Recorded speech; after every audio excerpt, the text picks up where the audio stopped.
புண்ணியத்தின் சக்தி. வாழ்க்கையில் சிறந்த பாதுகாப்பு எது என்று கேட்டால் அது புண்ணியம்தான்.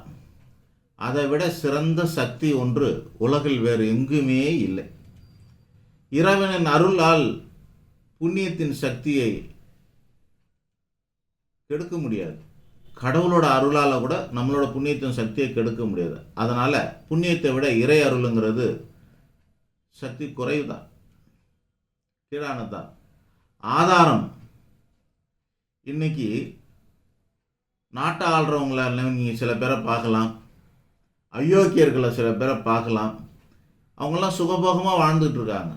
ஒரே காரணம், அவர்களது பூர்வ ஜென்ம புண்ணியம்தான். அந்த புண்ணியத்தை வச்சு தான் நீங்கள் சொகுசாக வாழ்கிறாங்க. எந்த தகுதியுமே இல்லாமல், எந்த நற்குணமும் இல்லாமல் கூட சில பேர் சொகுசாக வாழ காரணம் பூர்வ ஜென்ம புண்ணியம்தான்.